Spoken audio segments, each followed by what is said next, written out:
Hi friends, இன்றைக்கி எப்படி toaster make பண்ணுறது அப்படின்றத பார்க்கலாம். ஃபர்ஸ்ட் வீடியோவில் வந்து நான் எப்படி ரெசினை மிக்ஸ் பண்ணுறது அப்படின்றத காமிச்சிருந்தேன். ஸோ மிக்ஸ் பண்ண ரெசினை வந்து நான் 3 பார்ட்ஸாக எடுத்து வச்சுருக்கேன். ஸோ ஒரு பார்ட் வந்து உங்களுக்கு தேவையான கலர்ஸ் எடுத்து வச்சுக்கோங்க.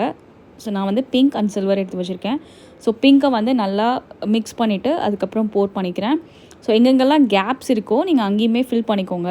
லைக் இந்த மாதிரி ஐஸ்கிரீம் ஸ்டிக்ஸை வச்சு கூட நீங்கள் ஃபில் பண்ணிக்கலாம். அதுக்கப்புறமா வந்து நெக்ஸ்ட் கலர் வந்து நான் சில்வர் எடுத்திருக்கேன். ஸோ சில்வரையும் நான் என்ன பண்ணுறேன் அப்படின்னா நல்லா மிக்ஸ் பண்ணுறேன். இது வந்து பபிள்ஸ் வராத மாதிரி நீங்கள் மிக்ஸ் பண்ணி அதுக்கப்புறம் போர் பண்ணிக்கோங்க. ஸோ இதையுமே செகண்ட் லேயராக வந்து போர் பண்ணிக்கிறேன். நீங்கள் வேறு காம்பினேஷனில் கூட நீங்கள் உங்களுக்கு பிடிச்ச கலர்ஸ் எடுத்துக்கலாம். ஸோ ஒன்ஸ் முடிச்சதுக்கப்புறமா இதில் நான் கொஞ்சோண்டு கிளிட்டர்ஸ் வந்து கோல்டன் கலரில் போட்டிருக்கேன்.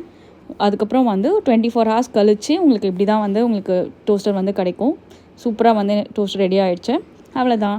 ஸோ நெக்ஸ்ட் வீடியோவில் எப்படி கீச்செயின் பண்ணுறதுன்றதை பார்க்கலாம். தேங்க்ஸ் ஃபார் வாட்சிங். பாய்.